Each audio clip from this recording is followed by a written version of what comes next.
Co to jest, cholera?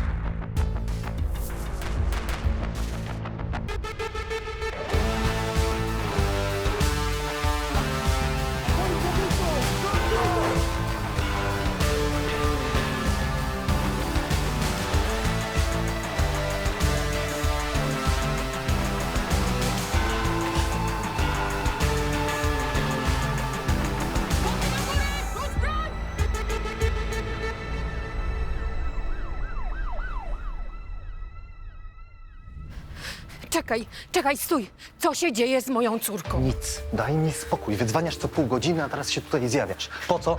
Ale co z Litką? Gdzie ona jest? Odejdź. Ty jej coś zrobiłeś? Odsuń się. Ja wiem, ty jej coś zrobiłeś! Ludzie! Ludzie! Niech mi ktoś pomoże! Przestań się drzeć, kurwa. Co się dzieje? To nie jest pani sprawa. Niech on pani powie, gdzie jest moja córka. Ona zaginęła. Żonie nic nie jest, niedługo wróci. Dobrze, może pan wyjaśnić, gdzie jest żona? Przecież ja nic nie zrobiłem. To moja teściowa ma jakieś problemy emocjonalne i wymyśla sobie jakieś głupoty. To jest zwykła rodzinna kłótnia. A policja nie ma się już czym zajmować? Dobrze, niech pan jedzie. Małżeńskie kłótnie to tutaj norma. Puściłam go, bo wiedziałam, że będzie go łatwo namierzyć, ale chciałam jednak sprawdzić oskarżenia tej kobiety. W końcu to Gorczak. Tutaj nawet przyzwoicie wyglądający ludzie mogą wplątać się w różne nieprzyjemne historie.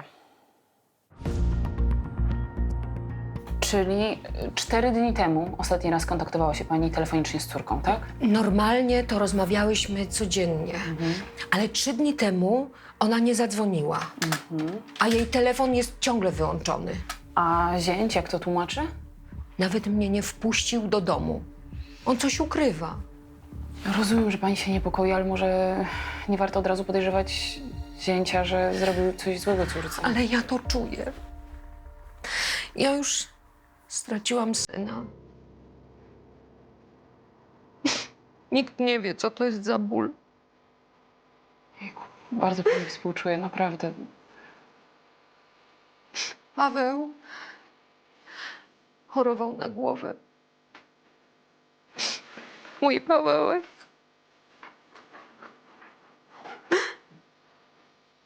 Życie bolało go tak bardzo, że skoczył z wieżowca. Miał dopiero 16 lat.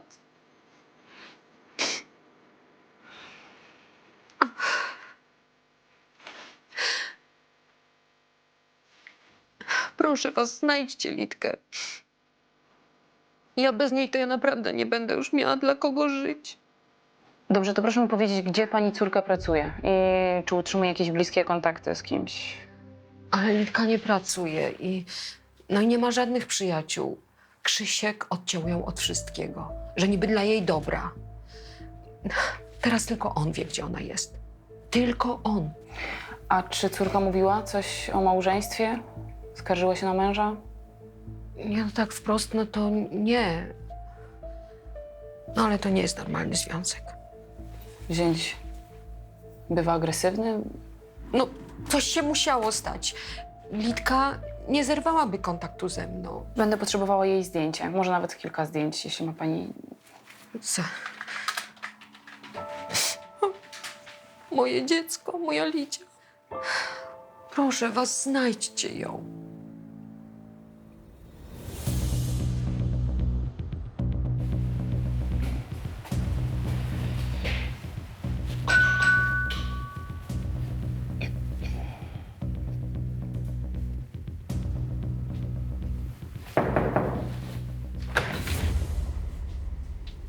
Znowu pani.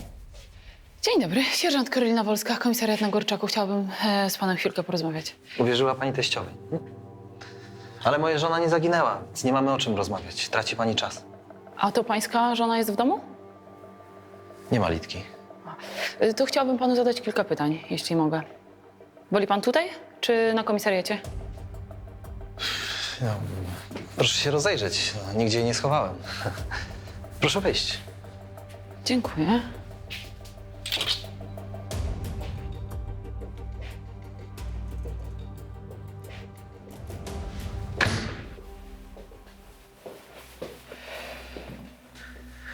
Do szaf niech też sobie pani pozagląda, jak pani musi. Sam jestem ciekaw, co pani tam znajdzie. Mieszkanie po babci, niedawno się wprowadziliśmy. No to myślę, że najprościej byłoby, gdyby mi pan po prostu powiedział, gdzie jest żona. Nie wiem. I to pana nie niepokoi. Myśli pani, że to jest takie łatwe, tak? Ale co nie jest łatwe? Litka ma kogoś. Odeszła. Nie chciałem tego mówić przy teściowej, bo zrobiłaby aferę, a to nie jest potrzebne. Bo moja żona wróci. Już kiedyś tak było. No ale my sprawdziliśmy i pańska żona ma wyłączony telefon. To pana też nie niepokoi? Nie, bo ona wróci, ja jej wybaczę i wszystko będzie jak dawniej. Ona jest bardzo wrażliwą osobą. Potrzebuje dużo spokoju. Ja muszę ją chronić. No skąd taka pewność, że wróci? Ja Litce nie zrobiłem nic złego. Kocham ją i nigdy w życiu bym jej nie skrzywdził. No tak, ale pańska teściowa się boi. Bo jest przewrażliwiona. Proszę nas już więcej nie nachodzić. Z pewnością ma pani więcej rzeczy do zrobienia, pilniejszych. Dobrze. To w takim razie w tym momencie to będzie na tyle, ale jakby pańska żona wróciła, to proszę do mnie dzwonić, dobrze? Do zobaczenia. Mam nadzieję, że nie. Że da mi pani spokój. O, pani dzielnicowa. Dzień dobry, panie Wacku, ale co? Czeka pan na mnie? No, jest sprawa. Jaka? No, dziki lokator mi się zalał. Ale to gdzie? U mnie na śmietniku. Bezdomny? Zupełnie, chłopiątko do tego. Jak to chłopiątko? W sensie dziecko? Tak. Dobrze, nie ma na co czekać, jedziemy. Poświętna 48. Dobra, niech pan skakuje. Tutaj często zdarzało się, że dzieci całymi dniami wałęsały się samopas. Czasem sypiały w bramach, czasem pod chmurką. Zawsze to się wiązało z jakimś rodzinnym dramatem. Większość z tych dzieci z problemami miałam na oku. Niektóre z nich również znał pan Wacek. No ale teraz pojawił się ktoś nowy. I to była zła wiadomość.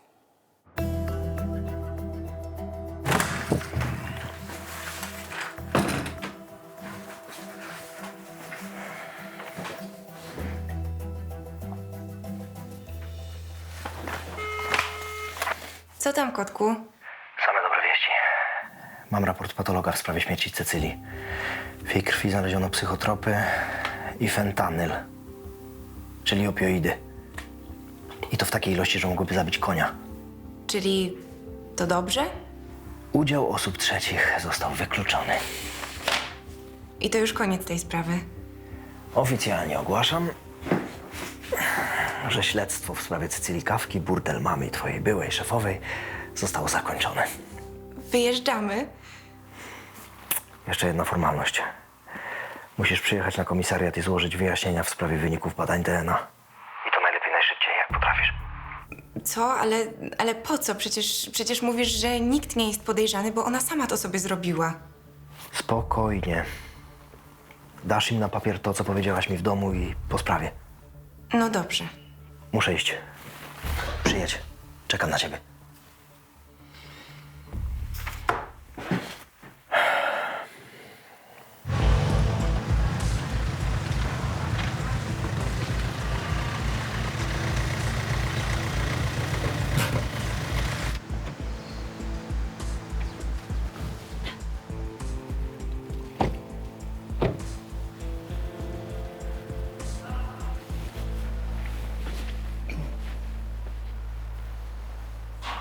Dzień dobry, cześć.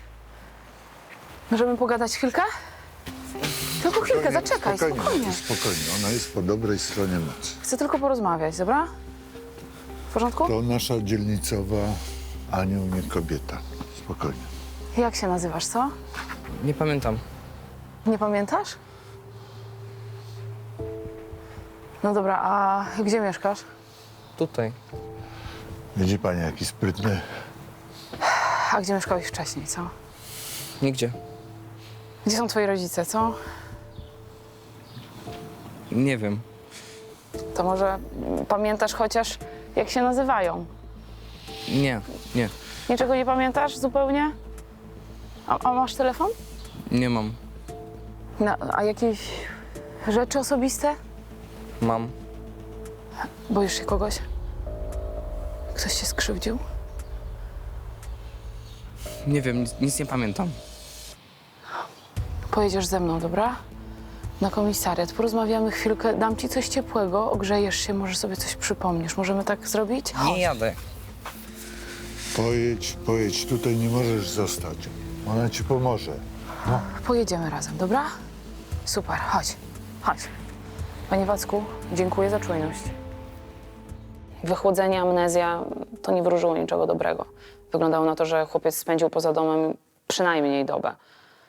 Jego kłopoty z pamięcią mogły być wynikiem jakiegoś urazu albo przebytej traumy.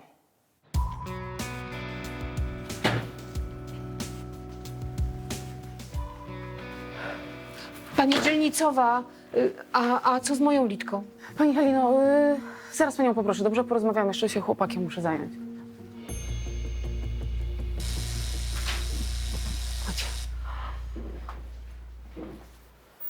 To może chociaż herbaty się napij, co? Cieplej ci już? Spójrz na mnie. Tutaj nic ci nie grozi. Jesteś bezpieczny. Jak długo byłeś w tym śmietniku? Jeśli ktoś cię skrzywdził, to musisz wiedzieć, że jestem tutaj po to, żeby ci pomóc. Żeby nic ci się nie stało i taka krzywda więcej cię nie spotkała.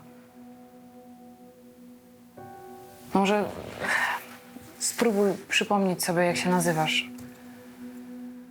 Nie pamiętam. No to mamy problem, bo muszę zadzwonić po lekarza.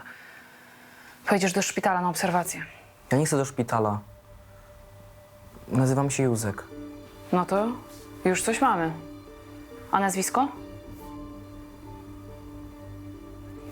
Posłuchaj, jeśli teraz mi niczego nie powiesz, to uwierz mi, i tak znajdziemy twoich rodziców. Ja nie mogę do nich wrócić. Uciekłeś z domu?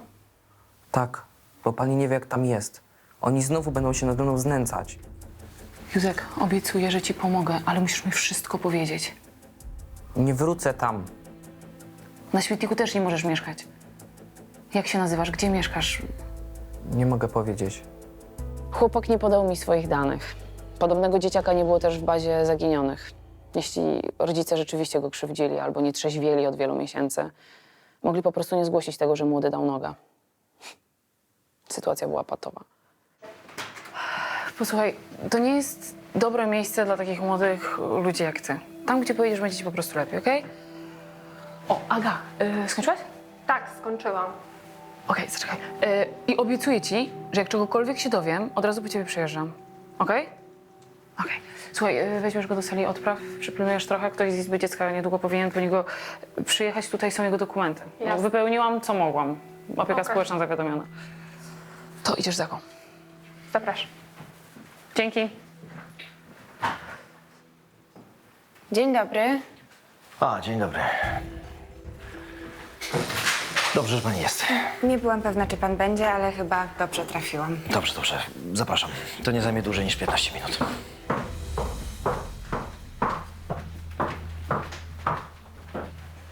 Pani Halino, poproszę. Tutaj, drugie drzwi. Źle pani zrobiła, że go pani puściła. On już na pewno uciekł. Nie uciekł, bo zastałam go w domu. Tak po prostu? No i co, i co z Litką? Pani zięć złożył wyjaśnienia. Twierdzi, że pani córka uciekła do innego mężczyzny. Ale to jest nieprawda. No niby do kogo? Pani jest głupia, że pani mu wierzy. Wie pani co, nerwy nerwami, ale panujmy jednak nad słowami, dobrze? Pani córka niczego pani jej nie zgłaszała, nie mówiła, że chce odejść od męża? No nie, absolutnie. Krzysiek, jej mąż, to jest zwyrodnialec, manipulant i kłamie. 2 lata temu zmusił ją, żeby usunęła ciążę. Rozumie pani? Zabił swoje dziecko. No to tak samo mógł zabić i ją.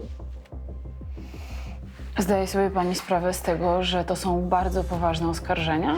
Pani nie widzi, co on próbuje zrobić? Nagadał pani, że Litka ma kochanka, żebyście jej nie szukali.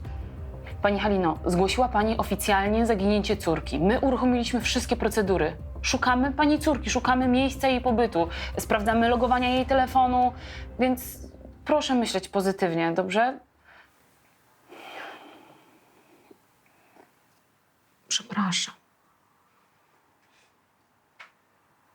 Ja całe życie ją chroniłam. Myślałam, że chociaż ona uniknie tej rodzinnej klątwy. Jakiej klątwy? Mój syn zabił się przez chorobę. Moja siostra też choruje na głowę. Babcia pół życia spędziła w szpitalach psychiatrycznych. Leczyli ją elektrowstrząsami. Matka miała stwierdzoną schizofrenię. Ta rodzina jest przeklęta.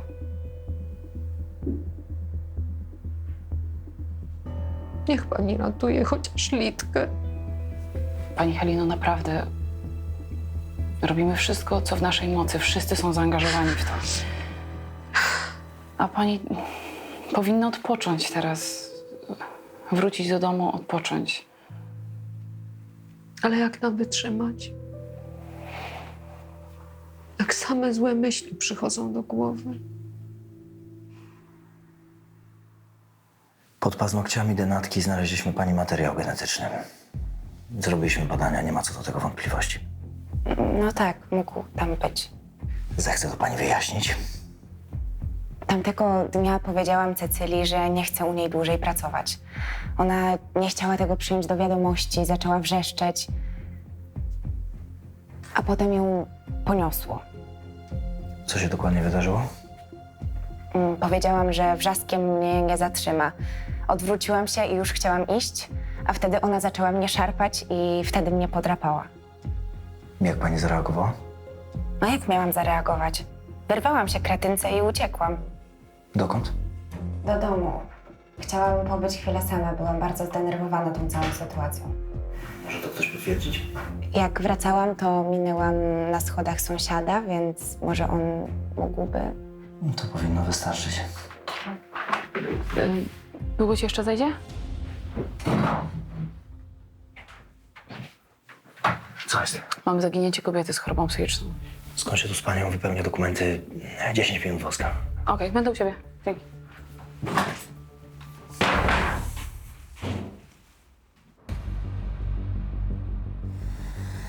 Który to numer? Tutaj, pod jedynką.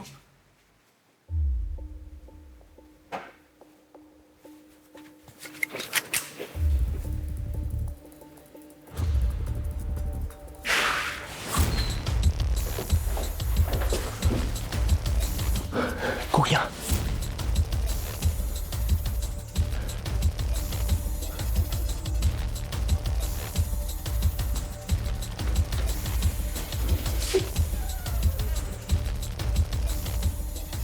U mnie czysto. Rafał! Łazienka!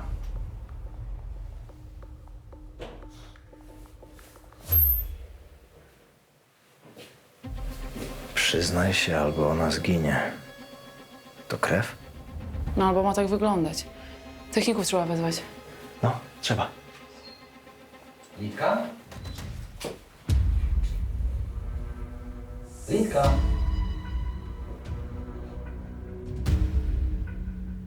Litka? Litka! Ja co? O co chodzi? Rafał, opuść broń. To jest mąż zaginiony. Krzysztof Miller. A jak wy tu weszliście? Drzwi były otwarte. Jak to otwarte? No, Ale po co przyszliście? Ja już wszystko wyjaśniłem. No chyba jednak nie wszystko.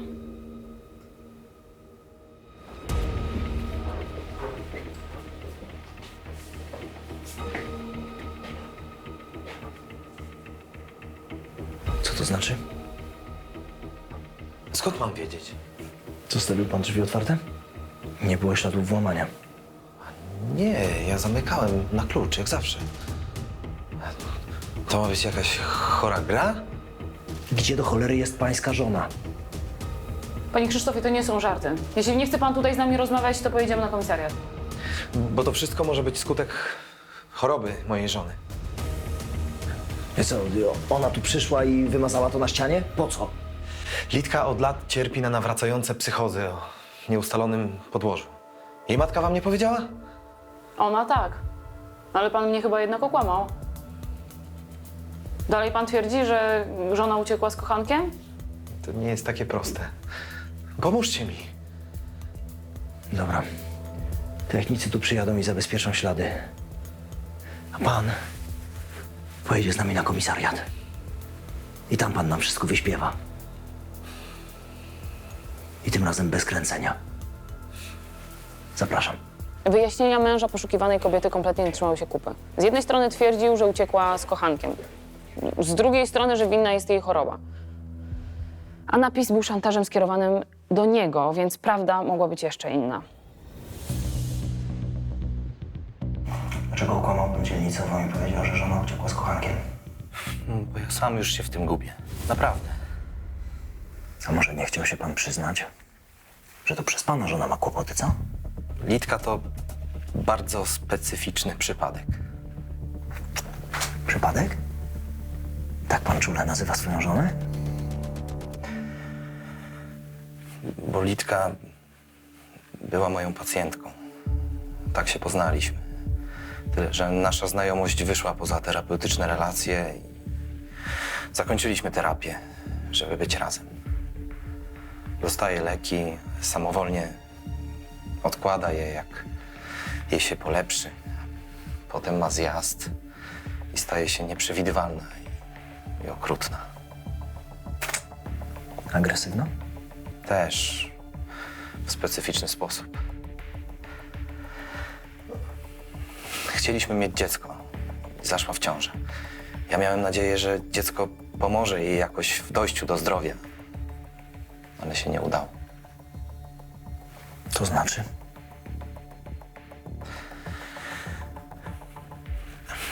Wiedziała, jak bardzo chce tego dziecka. Tyle, że nie mogła brać leków ze względu na ciążę. Dostała manii i usunęła. A potem śmiała mi się w twarz, że bachora nie będzie, bo będę go kochał bardziej niż ją. Teraz też odstawiła leki? Nie wiem. Ostatnio nie rozstawała się z telefonem. Brała go nawet do kibla. 2 lata temu było podobnie. Z tym, że miała kochanka i zostawiła mnie na miesiąc. Ale teraz pojawiły się te napisy. Napisy? A było ich więcej? Pokażę coś panu.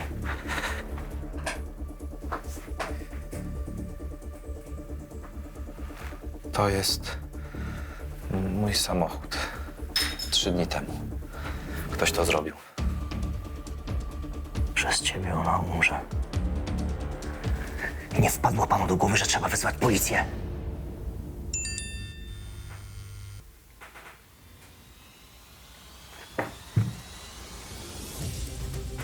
Co to jest? Kurwa mać. Ratujcie moją żonę. Cholera, zamiast się mną zajmować. Teraz to ratujcie, tak? A wcześniej chciał pan mieć spokój. Kojarzy pan ten numer? Nie. Przysięgam. Nie. Co jest? Daj to do analizy. Niech namierzą numer.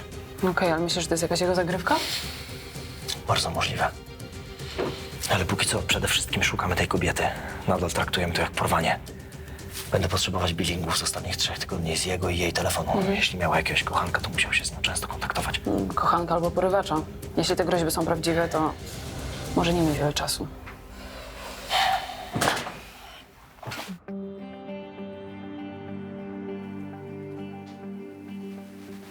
O, hej! Nie słyszałam, jak wszedłeś. Strasznie długo ci dzisiaj zeszło. Tak, ledwo się wyrwałem. Stęskniłam się. I jeszcze muszę pracować. Zamknąłeś sprawę Cecylii? Tak, możesz o niej zapomnieć. No właśnie. Co właśnie? Chcę pochować Cecylię. Pochować? No, zorganizuję jej pogrzeb. Ale ty dlaczego? Wiem, że to głupio brzmi, ale chcę jakoś zamknąć tę sprawę i jestem jej coś jednak winna. Jesteś pewna? Tak. A po pogrzebie od razu wyjedziemy do Krakowa. Nie wiem, czy to będzie możliwe. No, Mówiłeś, że jak wszystko się skończy, to będziesz wolny. no tak, ale Rafał, ja muszę się stąd wyrwać. Na Gorczaku nic mnie nie czeka. Kocham cię i chcę być z tobą, ale nie tu. ja ciebie też. Dobra, sprawdzę jutro, czy ten Kraków jest jeszcze aktualny.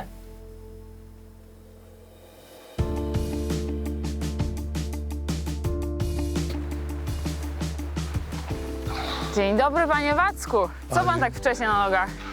A spać nie mogłem, myślałem, no. Bo w sumie to jest sprawa. Jaka sprawa? Chodzi o tego dzikiego lokatora mojego. Aha, Macie go jeszcze u siebie? no jest w izbie dziecka. W sumie pani patrzy, no dzieciak siedzi za niewinność. Jakby się nikt po niego nie zgłosił, to ja bym go wziął. Ale jakby go wziął pan, panie Wacku? No bo to jest jakiś znak z nieba. Do kogo trafił? Do mnie. Panie Wacku, ja uważam, że to jest naprawdę szlachetne, co pan chce zrobić, ale no jednak nierealne. No co? Nie nadaje się na ojca. Pan byłby fenomenalnym ojcem, tylko po prostu ten chłopak ma gdzieś rodzinę, rodziców i my musimy ich znaleźć. No tylko najgorsze jest to, że w ogóle nie wiemy, gdzie są. On to wczoraj dzwonił. Z mojego telefonu, tak. Z pańskiego telefonu dzwonił gdzieś? No tak, ale nikt nie odebrał. Panie Wacku, czemu pan wcześniej tego nie powiedział? No jakoś nie było okazji. No a możemy namierzyć ten numer? Ma pan go tam gdzieś jeszcze? No, ja dużo nie dzwonię, to pewno zaraz się znajdzie. No to O, znajdźmy. pani patrzy. No dobra, to dzwonimy. Halo? Dzień dobry, sierżant Karolina Wolska, komisariat na Gorczaku w Natowicach. Czy ja rozmawiam z mamą Józka? Józka? Nie. Może jest pani rodziną? Chłopiec taki, niebieskie oczy, blondyn. Mój syn ma na imię Michał. No to może Józek jest kolegą Michała? Obawiam się, że Józek to jest właśnie Michał. Nie rozumiem.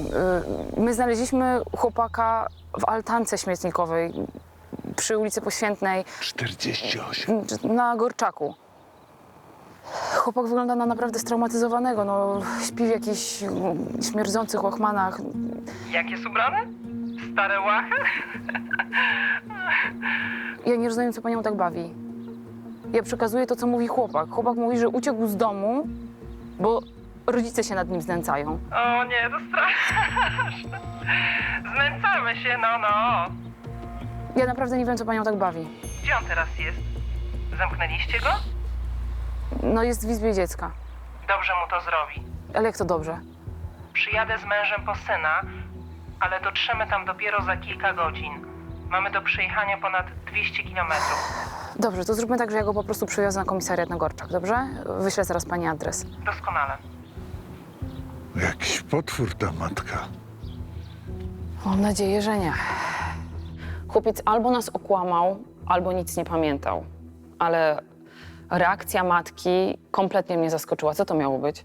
Dlaczego ona się tak śmiała i w ogóle nie przejęła się losem syna? Czułam, że konfrontacja z jego rodzicami nie będzie łatwa. Hej, namierzyliśmy numer, z którego przyszedł SMS do tego twojego podejrzanego psychologa. To dawaj. No, numer na kartę, a karta zarejestrowana na jakiegoś żula. A sprawdzaliście lokalizację? Tak, w momencie wysłania wiadomości logował się w centrum, a potem zniknął i do tej pory jest nieaktywny. Szlak. Ale mam też billing z telefonu tej jego zaginionej żony. Tutaj masz numer, z którym kontaktowała się najczęściej w ostatnim czasie. No to już coś.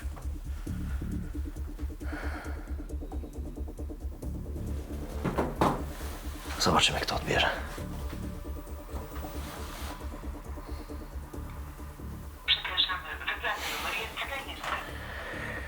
Sprawdź mi ten numer. Zobaczymy, kto nie chce od nas odebrać. Jasne.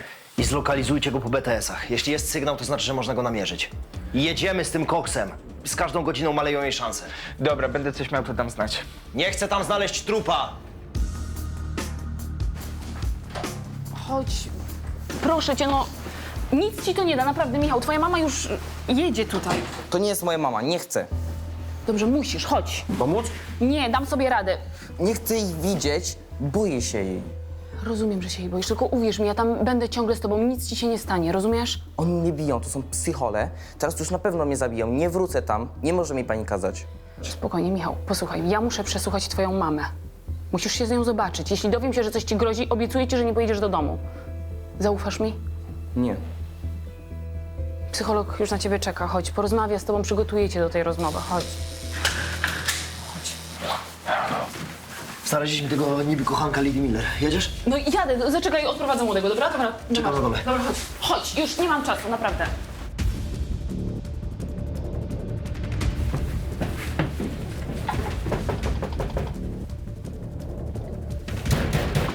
Otwierać, policja! Dobra, ja zadzwonię do niego, zobaczymy, czy jest w domu.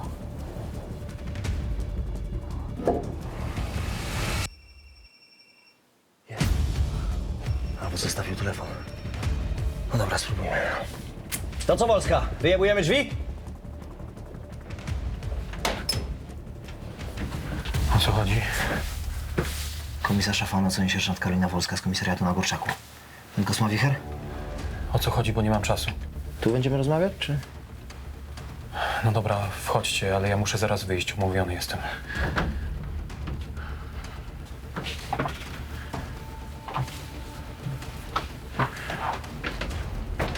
Jakiś taki pan jest zdenerwowany. O czym ta rozmowa ma być? O Lady Miller. Kojarzy mi pan? Miller. Jesteście w kontakcie telefonicznym? Tak, nazwisko kojarzę. Miller jest terapeutą, zajmował się moją żoną. To jedyny Miller, jakiego znam. Możemy porozmawiać z pana żoną? Nie, ona jest w szpitalu. Jeśli to wszystko, to Od kiedy pańska żona leczy się u pana Millera? Potrzebujemy jakichś dowodów, może jakiś paragon z wizyt terapeutycznych. A co, dobraliście się mu do dupy? Kurwa, wreszcie. Tylko potrzebujemy tych dowodów. Nie wiem, może terminarz żony, cokolwiek. No, znajdzie coś pan, czy mamy pomóc szukać? Nie, to ja już sam. Proszę poczekać. Jaki terminarz? O, czujesz ten zapach? No co, pachnie jak u mojej babci. Geranium. A widzisz gdzieś kwiatki? Bo ja nie. Eter dietylowy pachnie tak samo. Kurwa mać.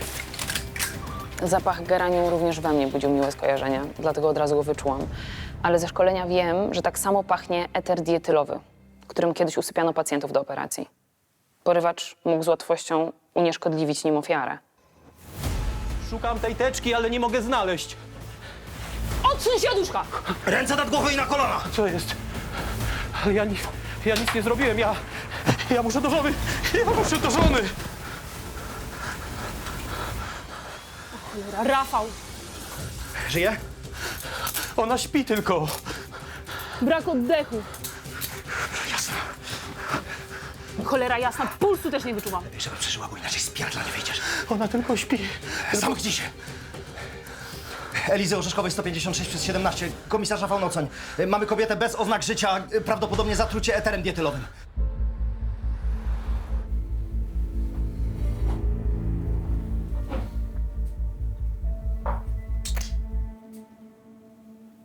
Co z nią?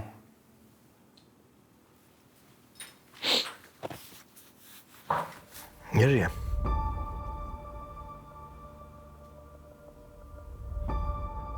Wypuśćcie mnie. Ja muszę do żony.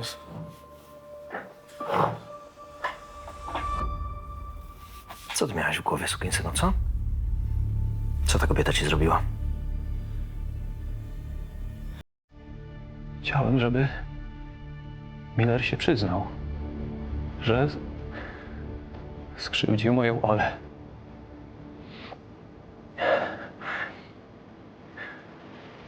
Miał ją leczyć, ale rozkochał i wyrzucił z terapii.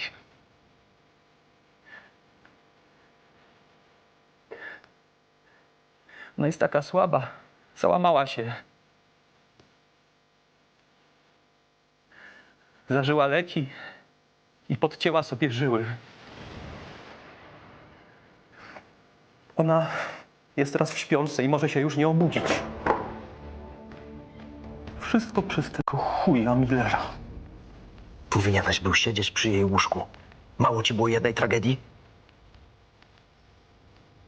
Prosiłem go, żeby przestał krzywdzić kobiety. Byłem u niego w poradni, ale mnie wyrzucił. Tam ręka rękę myje. Nikt nie zareagował. A ja wiem, że on wykorzystywał inne pacjentki, nie tylko moją Olę. Skąd to wiesz? Byłem u jego żony. Porozmawiać. I ona mi się przyznała, że Miller też ją uwiódł w czasie terapii. Z niego taka padlina, największy pomiot, który wykorzystuje słabość kobiet. Powiedz mi, a jego żonie współczułeś? Jej też. Przecież przez niego była nieszczęśliwa. I to dlatego ją porwałeś, przytrzymywałeś wbrew woli i uśpiłeś? Nie porwałem jej. Sama do mnie przyszła, żeby porozmawiać o mojej Oli. No tak.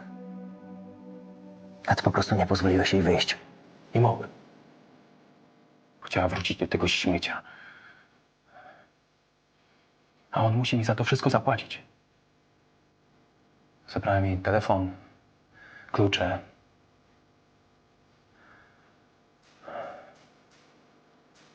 I uśpiłem. To tak wszedłeś do mieszkania Millera. Przecież ona nie miała z tym nic wspólnego. Nie chciałem, żeby umarła. To wszystko przez was. Waliliście w te drzwi. To musiałem dać mi więcej eteru, żeby się nie obudziła. Przestraszyłem się. To wszystko kurwa wasza wina! Bo twoja kurwa wcale. Nic by jej się nie stało, gdyby Miller się przyznał. Nic! Tu dopiąłeś swego. Zadowolony?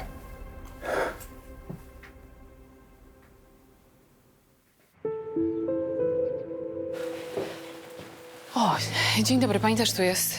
Czyli państwo... Znaleźliście Litkę. Co z nią? Gdzie ona jest? Bardzo mi przykro, ale Przykro? Co z nią? Gdzie jest? pani córka, pana żona, ona nie żyje. Niestety nie udało nam się jej uratować. Naprawdę zrobiliśmy wszystko, co w naszej mocy. Po prostu się nie udało. Zabiła się? Była przytrzymywana wbrew swojej woli. Porywacz podawał jej eter przez 4 dni. Po prostu jej organizm nie wytrzymał. Moja Lidia? Porywacz? No, kto to zrobił? Dlaczego? Kosma Wicher. Mąż pańskiej byłej pacjentki Aleksandry Wicher. Kurwa mać, on. Nachodził mnie przez pewien czas, ale potem odpuścił i myślałem, że... A macie go? Złapaliście go? Ale Krzysiu, coś ty zrobił. Leczyłem jego żonę, to był trudny przypadek, osobowość borderline. Ale co ty do mnie mówisz? Ta kobieta targnęła się na swoje życie. Jej mąż do tej pory obwinia za to pana Krzysztofa. Ona po prostu nie odzyskała przytomności. Dlaczego ja wcześniej nie skojarzyłem? Te napisy. Gdybym skojarzył.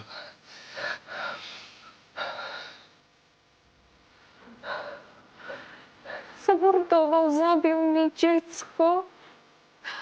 To wszystko ta klątwa. Boże, Boże.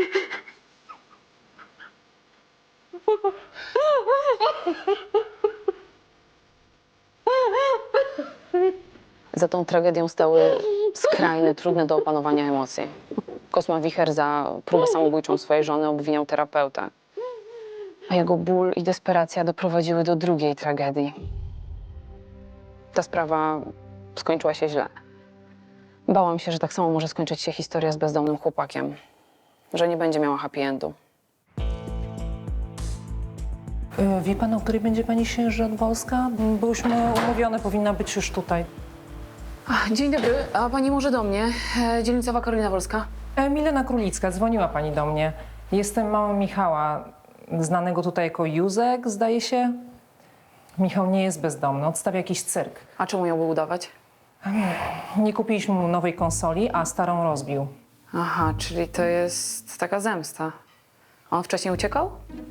Nie, chował się na strychu i siedział tam 2-3 dni. I teraz myśleliśmy, że też tak jest, że jak zgłodnieje, to zejdzie. No dobrze, chodźmy po niego. Otworzysz? Oczywiście pani wersję też sprawdzimy. Okej. Tutaj. Co ci strzeliło do głowy, co? Jak ty do cholery na to wpadłeś? Nie tylko nie będzie konsoli, ale pożegnasz się z telefonem i komputerem na dobrych kilka miesięcy. Co? Na ile? Nie wolno wam. Widzi pani, jak oni mnie dręczą? No ja myślę, że może jeszcze nawet za mało cię dręczą. No, świetnie. Ja myślałam o wpuszczeniu kilku szczurów na strych i zamurowaniu cię tam żywcem. Co jeszcze mogłybyśmy wymyślić? Hiszpańskie buty. Hiszpańskie buty?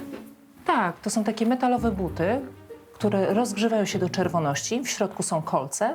Zakłada się je na nogi i ściska. Tak, my bardzo często wykorzystujemy je tutaj na Gorczaku. Szczególnie w stosunku do takich młodych obywateli, którzy często uciekają z domu. A tak na serio, ja zadzwonię do waszego dzielnicowego, porozmawiam z nim, niech coś wymyśli. Co? Zamknie mnie? Za co? Chcesz być poważnie traktowany? No to chyba będziesz mógł popracować społecznie, prawda? Na przykład w ośrodku dla bezdomnych. Przecież nie można wykorzystywać dzieci do pracy. To świetny pomysł, żebyś pomógł bezdomnym. Pani sierżant ma rację.